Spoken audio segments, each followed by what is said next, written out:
नमस्कार, मैं हूं पंकज जाडेजा। हमारा उद्देश्य है राष्ट्र से स्नेह, राष्ट्र का सम्मान। अब देखते हैं आज की टॉप हेडलाइन।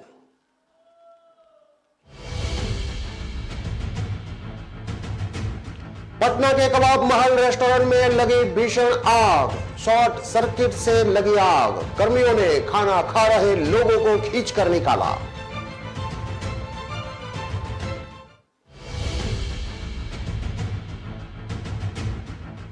मंत्री के बाद अब आरजेडी विधायक पर आईटी की रेड। सुबह से ही उद्योग मंत्री समीर महासेठ के ठिकानों पर चल रही है सर्चिंग।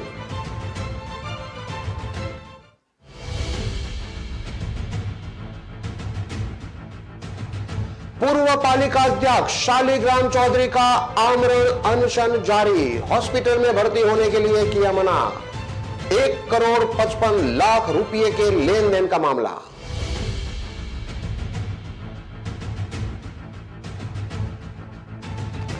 सड़क दुर्घटना में चरवाहे की मौत का मामला। परिजनों ने शव उठाने से किया इनकार। 10 लाख रुपए मुआवजे की मांग।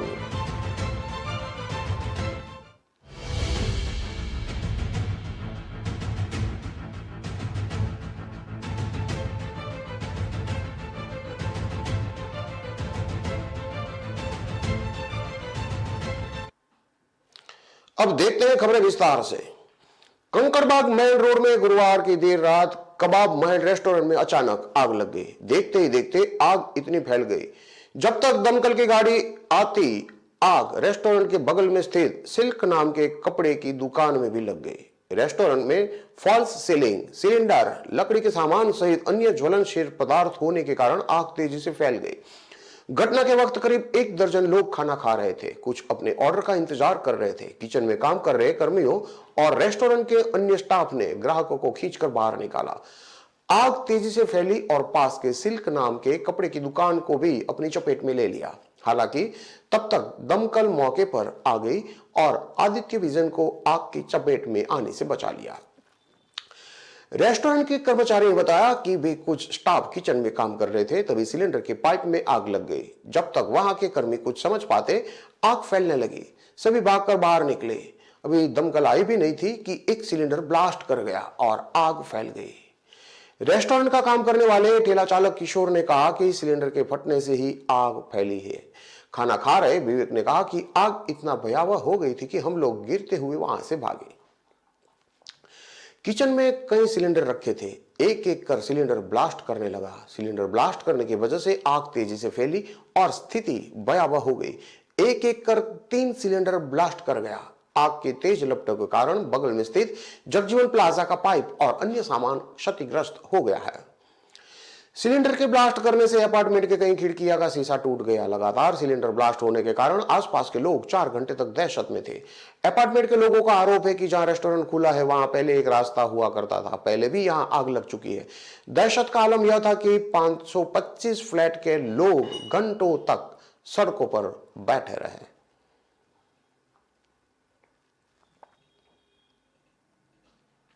बिहार में इनकम टैक्स डिपार्टमेंट के निशाने पर आरजेडी के नेता आ गए हैं। सुबह सरकार के उद्योग मंत्री समीर महासेठ के कई ठिकानों पर रेड के बाद अब इनकम टैक्स ने रोहतास जिले में डेहरी के राष्ट्रीय जनता दल विधायक फतेह बहादुर सिंह के होटल पर छापा मारा है। यह कार्रवाई रात में की गई है। गुरुवार सुबह भी समीर महासेठ के पटना आवास सहित कंस्ट्रक्शन कंपनी पर छापेमारी की गई। मंत्री समीर कुमार महासेठ घर में ही मौजूद रहे। आईटी की टीम खाना पानी लेकर कार्रवाई करने पहुंची है। पानी की बोतलें और खाना लेकर टीम अंदर जाती दिखी है। आपको बता दें कि समीर महासेठ राष्ट्रीय जनता दल के कोटे से नीतीश कैबिनेट में मंत्री है। इनका पुराना व्यावसायिक काम भी रहा है। इनके पिता भी विधायक थे। समीर महासेठ एमएलसी भी रह चुके हैं। उद्योग मंत्री समीर महासेठ के ठिकानों पर छापेमारी पर डिप्टी सीएम तेजस्वी यादव ने कहा कि 2024 तक यह चलता रहेगा। झारखंड में देख रहे हैं ना हेमंत सोरेन के साथ क्या हो रहा है। भाजपा को डर है। उद्योग मंत्री और उनके रिश्तेदारों के साथ ही साकार कंस्ट्रक्शन के सभी डायरेक्टर के कुल 5 ठिकानों पर छापेमारी चल रही है। पटना में साकार कंस्ट्रक्शन की तरफ से एम्स के आगे एक्वासिटी नाम से एक प्रोजेक्ट भी चल रहा है। उद्योग मंत्री बोले कि उम्मीद है कि न्याय संगत होगी कार्रवाई को लेकर उद्योग मंत्री समीर महासेठ ने कहा कि मेरे रिश्तेदार के घर पर आईटी की रेड पड़ी है। उम्मीद करते हैं कि कार्रवाई न्याय संगत होगी। मैं भी देखने आया था कि क्या कार्रवाई चल रही है। रोहतास जिले के डेहरी के राष्ट्रीय जनता दल विधायक फतेह बहादुर सिंह के होटल पर गुरुवार रात छापेमारी चल रही है। देर शाम विधायक के डेहरी स्थित होटल बुद्धा विहार पर बड़ी संख्या में पुलिस बल पहुंचा और हलचल शुरू हो गई। 3 लग्जरी वाहनों में इनकम टैक्स के अधिकारी होटल के अंदर प्रवेश किए। होटल में तैनात सुरक्षा गार्ड ने जैसे ही सादे कपड़ों में आए इनकम टैक्स के अधिकारियों से उनका परिचय पूछा तो अधिकारियों ने कहा कि हम इनकम टैक्स पटना से आए हैं। इतना सुनने के बाद होटल कर्मी भी सख्ते में आ गए और इनकम टैक्स अधिकारियों ने ताबड़तोड़ छापेमारी शुरू कर दी। बिहार सरकार में पहले भी मंत्री रह चुके समीर महासेठ राष्ट्रीय जनता दल कोटे से महागठबंधन सरकार में शामिल समीर महासेठ मधुबनी से दूसरी बार के विधायक बने हैं। वह इससे पहले भी बिहार सरकार में मंत्री रह चुके हैं। 1977 से राजनीति में एक्टिव महासेठ 2003 से 2009 तक ये बिहार विधानसभा परिषद के सदस्य भी रह चुके हैं। साल 1998 में समीर महासेठ ने ICAR के डायरेक्टर का पद संभाला था। 2008 में बाल श्रमिक आयोग के सदस्य भी रह चुके हैं। फिर 2013 में सोशल ओलंपिक बिहार के अध्यक्ष रह चुके हैं। फतेह बहादुर सिंह पहली बार विधायक बने हैं। यह चुनाव से पहले राष्ट्रीय जनता दल में शामिल हुए और टिकट मिलने के बाद चुनाव जीतने में सफल रहे। उन्होंने भाजपा से यह सीट छीनी थी। आपको बता दें कि विधायक का होटल के अलावा अन्य व्यवसाय भी है। विधायक से इस मामले को लेकर संपर्क करने का प्रयास किया गया, लेकिन उनका संपर्क नहीं हो पाया।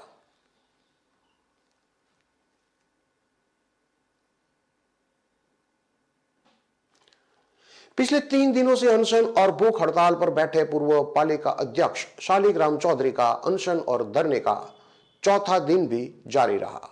गुरुवार देर शाम को अनशन और धरना समाप्त कराने के लिए श्री माधोपुर थानाधिकारी मंडी पहुंचे, लेकिन चौधरी ने अनशन और धरना हटाने से मना कर दिया। इससे पहले गुरुवार दोपहर को भी थानाधिकारी राठौड़ और तहसीलदार लोकेंद्र मीणा मौके पर पहुंचे थे और धरना हटाने और हॉस्पिटल में भर्ती कराने के लिए समझाइश की थी, तो शाम 4 बजे तक वक्त मांगा गया था। आपको बता दें कि शालिग्राम चौधरी ने मंडी की एक फर्म के व्यापारियों पर 1,55,00,000 रुपए का भुगतान नहीं करने के आरोप लगाते हुए अनशन शुरू किया था।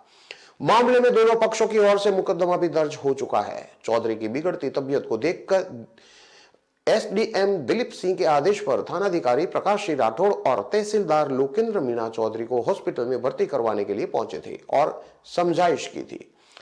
इधर अग्रवाल समाज के अध्यक्ष बाबूलाल चौधरी ने धरना हटवाने के लिए समझाइश करने की बात कहते हुए पुलिस से शुक्रवार सुबह 10 बजे तक का फिर से वक्त मांगा था, जिस पर पुलिस ने आज रात 8:15 बजे चौधरी का मेडिकल टेस्ट करवाया था और इसके बाद पुलिस वापस लौट गई थी। शालिग्राम चौधरी ने मंडी की क्याल ट्रेडर्स फर्म के व्यापारी मयंक क्याल और महेंद्र क्याल को जो बेचान किए गए जौ का 1,55,00,000 रुपए भुगतान नहीं करने का आरोप लगाते हुए 14 नवंबर को मंडी में आमरण अनशन पर बैठे हैं। इसके बाद पुलिस थाने में चौधरी के पुत्र कृष्ण कुमार ने बुधवार को महेंद्र क्याल और मयंक क्याल के खिलाफ धोखाधड़ी का मामला दर्ज कराया था। इससे पहले मंगलवार को दूसरे पक्ष के पूर्व पार्षद और मंडी व्यापारी निरंजन क्याल ने परिवाद दर्ज कराया था कि शालिग्राम चौधरी द्वारा रुपये हड़पने की कोशिश के तहत मंडी में उनकी दुकान के आगे आमरण अनशन कर व्यापार करने में बाधा डाली जा रही है, जबकि व्यापारी संबंधी अथवा निजी तौर पर शालिग्राम चौधरी उनसे कोई रुपये नहीं मांगते। पुलिस ने परस्पर मामले दर्ज करके जांच शुरू की है।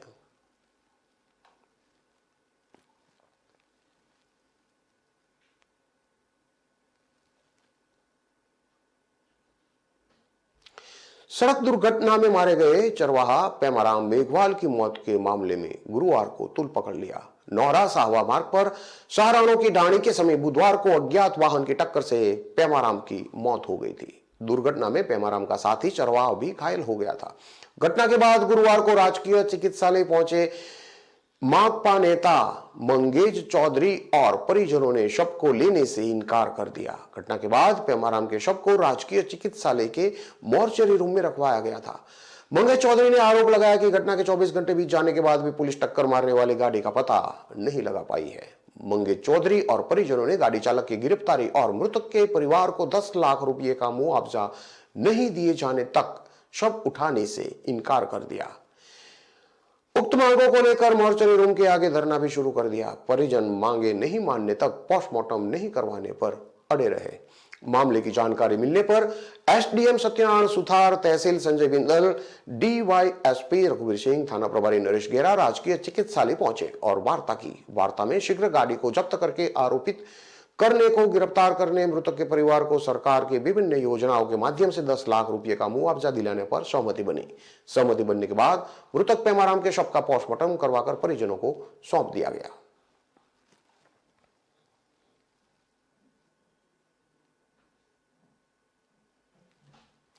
सिरोही में सेशंस न्यायाधीश विक्रांत गुप्ता ने एक मामले में फैसला सुनाते हुए लूट के 2 आरोपियों की सजा को यथावत रखा है। मुख्य न्यायिक मजिस्ट्रेट ने लूट के दोनों आरोपियों को 5-5 साल के कठोर कारावास और 3,000 रुपए का जुर्माना भी लगाया है।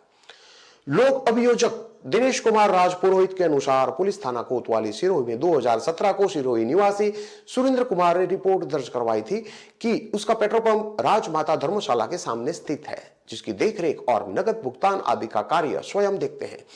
रोज की तरह रात करीब 8 बजे रुपये लेकर वह स्कूटर के आगे डिक्की में रखकर जालरा रोड एसबीआई के पीछे स्थित उनके घर जा रहे थे। उसी दौरान 2 लोगों ने हवाई फायर करके अचानक स्कूटर के आगे रखे रुपये से भरा बैग छीनकर बाइक से फरार हो गए। पुलिस थाना कोतवाली ने मामले में आरोपी कल्पेश कुमार, पिता निवास नया सानवाड़ा और विक्रम उर्फे विक्की बगाराम निवासी कृष्णापुरा मेणवाड़ा को गिरफ्तार किया है। मामले में दोनों आरोपियों के खिलाफ मुख्य न्यायिक मजिस्ट्रेट सिरोही न्यायालय में पेश किया था। इस मामले में न्यायालय ने दोनों पक्षों की बहस सुनने के बाद मुख्य न्यायिक मजिस्ट्रेट सिरोही ने दोनों आरोपियों को 5-5 साल के कठोर कारावास और 3-3 हजार रुपये का जुर्माना लगाया था। सजा से राहत पाने के लिए दोनों आरोपियों ने सेशंस न्यायालय सिरोही में अपील की थी। न्यायालय ने दोनों पक्षों की बहस सुनने के बाद सेशंस न्यायाधीश विक्रांत गुप्ता ने गुरुवार को मुख्य न्यायिक मजिस्ट्रेट सिरोही की ओर से पारित निर्णय को यथावत रखते हुए दोनों आरोपियों को 5-5 साल के कठोर कारावास और 3-3 हजार का जुर्माना लगाया है। इस मामले में सरकार की ओर से सेशंस न्यायालय में पैरवी लोक अभियोजक दिनेश कुमार राजपुरोहित ने की थी।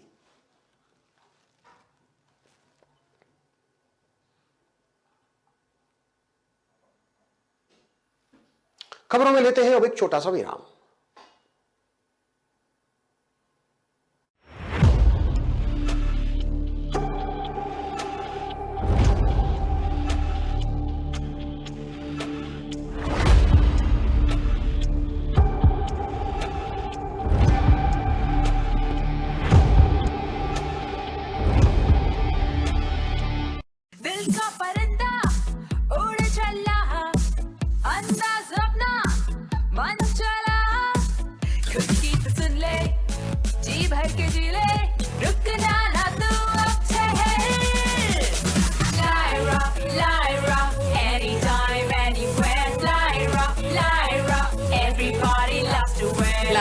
Anytime, anywhere. चंद्रू, कहाँ ले जा रहा मुझे? किराया पूछा? उबर ऑटो है मैम, किराया सही है। जो सोचे जो चाहे वो करके दिखा दे। किराए पर नोक झोंक छोड़ो, उबर ऑटो से बस सोचो और चल पड़ो। उबर, बस सोचो और चल पड़ो।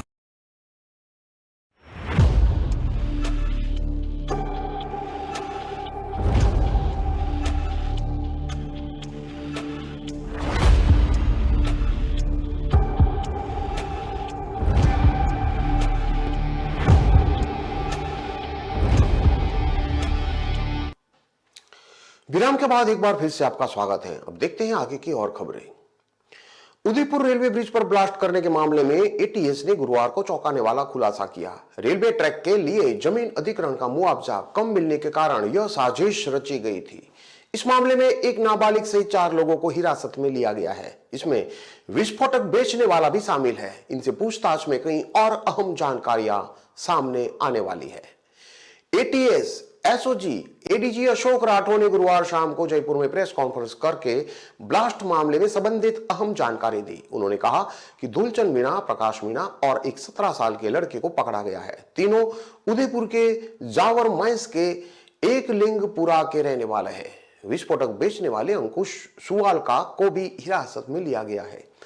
अंकुश के पिता बिहारी लाल सुवालका की विस्फोट के बेचने की दुकान है। अभी तक की पूछताछ में आरोपियों ने कहा है कि उनका उद्देश्य जनहानि करना नहीं था। डूंगरपुर में मिली जिलेटिन की छड़ का इस घटना से कोई कनेक्शन नहीं है। एडीजी राठौड़ ने बताया कि आरोपियों ने ट्रेन निकलने के बाद विस्फोटक लगाया था। इससे साफ होता है कि जनहित की मंशा नहीं थी। विस्फोटक लगाने के बाद तीनों बाइक से निकल गए थे। ब्लास्ट के लिए विस्फोटक दोल की पार्टी इलाके में अंकुश सुवालका से लिया गया था। सिर्फ सरकारी सिस्टम का ध्यान आकर्षित करने के लिए ये साजिश रची गई थी। ATS SOG ADG Ashok Rathore ने बताया कि मुख्य आरोपी तुलचंद हिंदुस्तान जिंक में पहले काम कर चुका है। ब्लास्टिंग के बारे में उसे थोड़ी बहुत पहले से ही जानकारी थी। उसने अपने गांव के ही रहने वाले चचेरे भाइयों को इस प्लान में शामिल किया था। उसने दोनों भाइयों से कहा था कि हल्का नुकसान होगा, इसलिए दोनों इसकी बातों में आ गए थे। 1974, 75 और 1980 में दुलचंद मीना की जमीन रेलवे और हिंदुस्तान जिंक ने अधिग्रहित की थी। इसके बाद उसको मुआवजा या नौकरी नहीं मिली है।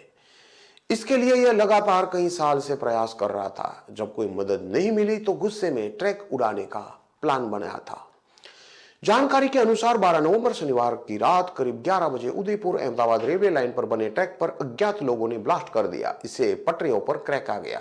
मौके पर बारूद भी मिला था। बदमाशों की साजिश पुल उड़ाने की थी। धमाके से 4 घंटे पहले ही इस ट्रैक से ट्रेन गुजरी थी। घटना के बाद अहमदाबाद उदयपुर आ रही ट्रेनों को डूंगरपुर में रोक दिया गया था। प्रधानमंत्री नरेंद्र मोदी ने 31 अक्टूबर को ही इस लाइन का लोकार्पण किया था। उदयपुर अहमदाबाद रेलवे लाइन के पास जमीन थी। ट्रैक बनाने के लिए तीनों की जमीन का अधिग्रहण हुआ था। इस दौरान इन्हें मुआवजा भी कम मिला था। इसी के बाद से ये नाराज चल रहे थे। इसका बदला लेने के लिए तीनों ने ट्रक उड़ाने की साजिश रची थी। इस घटना के बाद से तीनों आरोपी का मोबाइल बंद करके उदयपुर से सवीना में छिपे बैठे थे। स्थानीय लोगों की सतर्कता से कई लोगों की जान बची थी।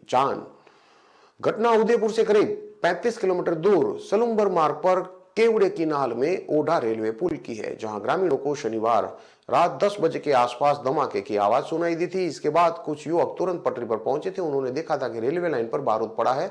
पटरियां कई जगह से टूटी थी। पुल पर लाइन से नटबोल्ट भी गायब मिले। ट्रैक पर लोहे की पतली चादर भी उखड़ी हुई मिली थी। इस घटना में पहले तो आतंकवादी एंगल देखा गया था। पुलिस ने तीनों आरोपियों को उदयपुर के एकलिंगपुरा से पकड़ा है। आरोपियों ने 2 साल पहले भी रेलवे अधिकारियों को पुल उड़ाने की धमकी दी थी। एटीसी एसओजी की पूछताछ में सामने आया कि आरोपियों ने रेलवे लाइन में जमीन अधिग्रहण को लेकर भी आरटीआई के जरिए जानकारी मांगी थी। आरोपियों ने उदयपुर से ब्लास्ट का सामान, डेटोनेटर और वायरिंग आदि की जानकारी जुटाई थी। जब पीएम मोदी ने रेल का संचालन शुरू किया था, उसी दिन से आरोपियों ने ट्रक को उड़ाने की प्लानिंग कर रखी थी। आरोपियों ने पूछताछ में बताया कि दौल की पार्टी एरिया से विस्फोटक खरीदा था।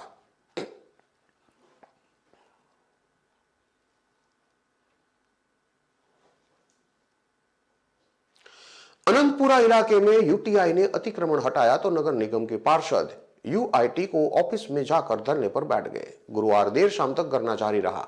बाद में जब अधिकारियों ने समझाया तो धरना खत्म किया गया। दरअसल यूआईटी ने गुरुवार दोपहर में अनंतपुरा थाने के पीछे के इलाके में अतिक्रमण हटाने की कार्रवाई की थी। इस दौरान यहां पार्षद पति सुलेमान बादशाह खान का भी ऑफिस तोड़ा गया। यह ऑफिस अवैध रूप से अतिक्रमण की जमीन पर बना था। ऑफिस टूटने के बाद जब सभी पार्षदों को इसकी जानकारी लगी तो कोटा दक्षिण के कई पार्षद इकट्ठा हुए और दोपहर बाद यूआईटी ऑफिस पर पहुंच गए। साथ ही कार्रवाई का विरोध करते हुए यूआईटी सचिव के ऑफिस के बाहर धरना देकर जमकर नारेबाजी करने लगे। बादशाह खान ने कहा कि यूआईटी ने इस संबंध में जबरन कार्रवाई की है, जबकि इस संबंध में अधिकारियों से पहले चर्चा हो चुकी थी। यूआईटी के अधिकारियों ने ही कहा था कि मेरा ऑफिस पट्टे वाली जगह पर है। हालांकि यूआईटी ने जिस जगह से अतिक्रमण हटाया वह जगह पुनर्वास के लिए दी जानी है। बाद में यूआईटी के अधिकारियों ने पार्षदों से बात की और इस मामले में उचित समाधान का आश्वासन दिया, जिसके बाद धरना खत्म किया गया।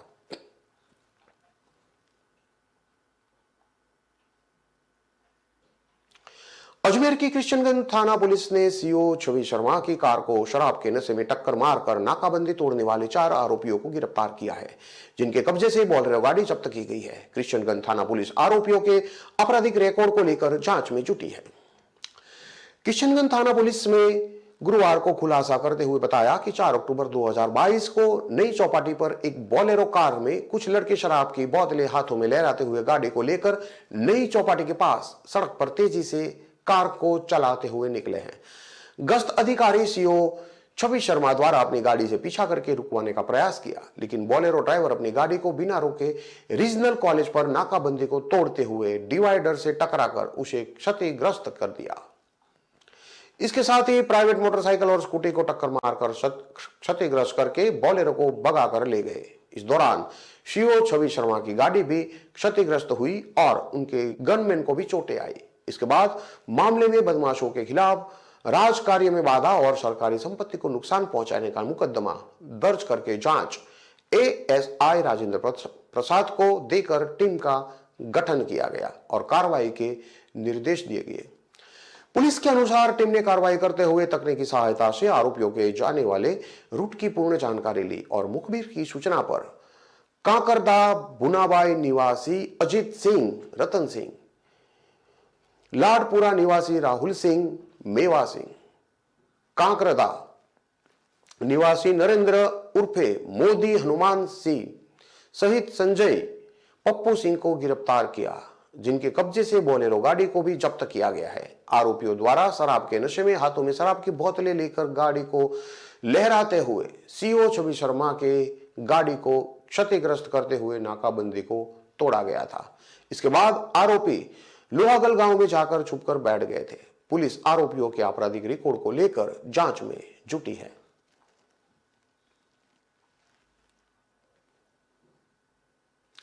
अजमेर के पहाड़गंज इलाके में मलूसर बावड़ी के पास जोधपुर निवासी दामाद ने जमकर हंगामा किया। सास और पत्नी पर चाकू से ताबड़तोड़ हमला करके घायल कर दिया। दोनों को जवाहरलाल नेहरू अस्पताल में भर्ती कराया गया है, जहां दोनों का उपचार चल रहा है। सूचना मिलने पर पहुंची पुलिस ने दामाद को पकड़ लिया और थाने में ले गई। पत्नी और पति को पिछले 10 सालों से फैमिली कोर्ट में विवाद चल रहा है। क्लॉक टावर थाना पुलिस मामले की जांच में जुटी है। पड़ोसियों के अनुसार मलूसर बावड़ी में हरीश नील अपनी मां चंपा देवी, बहन रंजना और उसकी बेटी रहते हैं। रंजना की शादी जोधपुर निवासी दिनेश के साथ हुई और करीब 10 साल से वे फैमिली कोर्ट में विवाद चल रहा था। रंजना की बेटी घर के बाहर थी और इसी दौरान जोधपुर निवासी दिनेश घर पर आया। उसने अपनी बेटी से बात करने की कोशिश की। बेटी अंदर चली गई और जब सास चंपा और पत्नी रंजना बाहर आई तो दोनों पर चाकू से वार कर दिए। बाद में चिल्लाने लगा। लोगों की भीड़ जमा हो गई। हरीश घर पर पहुंचा और दोनों को हॉस्पिटल लेकर आ गया। इस बीच सूचना मिलने पर पहुंची पुलिस ने बड़ी मुश्किल से दिनेश को पकड़ा और थाने ले गए। इसी दौरान घर के बाहर पुलिस और लोगों की भीड़ जमा हो गई। आसपास के रहने वाले लोगों ने बताया कि दिनेश घर पर आया और उसे बच्ची बाहर मिल गई। उसने उससे कहा कि वह उसका बाप है। इस पर बच्ची ने पहचानने से इनकार कर दिया और अंदर चली गई। जब बाहर आई उसकी सास चंपा देवी और पत्नी रंजना आई तो उन पर हमला कर दिया। बाद में वह यह कहता रहा कि बच्ची को पता नहीं है कि उसका बाप कौन है, वह बाप को जानती तक नहीं है। ऐसे में उससे गुस्सा आ गया होगा। बेटी एकता ने बताया कि वह चाकू मारने के बाद डर गई। वह 3 साल की थी, तब से ही अलग रह रही है। तलाक का केस 10 साल से चल रहा है। बहुत बार आते हैं और डरा धमका कर चले जाते हैं। चाकू ये साथ ही लेकर आए थे। हॉस्पिटल पहुंचे पड़ोसी किशनलाल होतचंदानी ने बताया कि हरीश का फोन आया कि उसके जीजा ने मां और बहन को चाकू मार दिया है और वह उसे हॉस्पिटल लेकर जा रहा है, इसलिए मदद की जरूरत है, हॉस्पिटल आ जाना। इसलिए हॉस्पिटल आया। यहां आने पर पता चला कि गर्दन और पेट पर चाकू से वार किए गए हैं। दोनों का इलाज चल रहा है। पुलिस मामले की जांच में जुटी हुई है। क्लॉक टावर थाना प्रभारी महावीर शर्मा ने बताया कि जोधपुर निवासी दिनेश ने अपनी पत्नी और सास पर चाकू से हमला कर दिया। उसे उपचार के लिए जवाहरलाल नेहरू चिकित्सालय में भर्ती कराया है। आरोपी को पकड़कर थाने लाए हैं और पुलिस मामले की जांच में जुटी हुई है।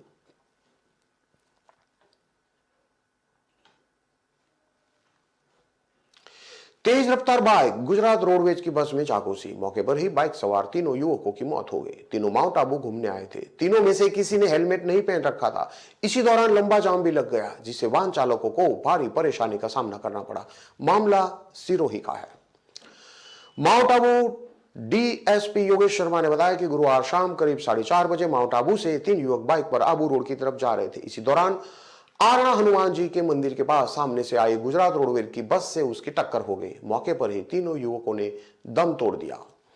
हादसे की सूचना मिलने पर वह टीम के साथ मौके पर पहुंचे। उन्होंने बताया कि युवकों की जेब से मिले आधार कार्ड से उनकी पहचान हुई। मरने वालों में मथुआफली देलकर, जो कि आबू रोड का रहने वाला है, प्रकाश भील, मोहनलाल, मनीष कुमार पुत्र देवाराम और केसाराम पुत्र नौनाराम शामिल है। युवकों के परिजनों के हादसे की सूचना दे दी गई है। तीनों शवों को माउंट आबू हॉस्पिटल में रखवाया गया है। डीएसपी योगेश शर्मा ने बताया कि प्रथम दृष्टया गलती बाइक वालों के सामने आ रही है। जांच के बाद ही स्पष्ट कुछ कहा जा सकता है। हादसे के बाद करीब 2 किलोमीटर लंबा जाम लग गया। दर्जनों गाड़ियां फंस गई। पुलिस ने एक क्षतिग्रस्त वाहन को मौके से हटवाकर ट्रैफिक सुचारू करवाया। पुलिस ने दोनों वाहनों को माउंट आबू थाने में खड़ा करवाया है। हादसे के दौरान बस में करीब 40 यात्री सवार थे। हादसे की सूचना मिलने पर घर वाले और गांव के लोग देलदर पहुंचे। लोगों ने बताया कि तीनों दोस्त दोपहर करीब 12:30 बजे माउंट घूमने के लिए आए थे। प्रकाश के पिता मोहनलाल और केसाराम के पिता नैनाराम गांव में खेतीबाड़ी करते हैं। मनीष कुमार के पिता देवाराम स्वरूपगंज पिंडवाड़ा में टीचर हैं। केसाराम पहली बार माउंट आबू घूमने आया था। देलदर से माउंट आबू की दूरी 45 किलोमीटर है।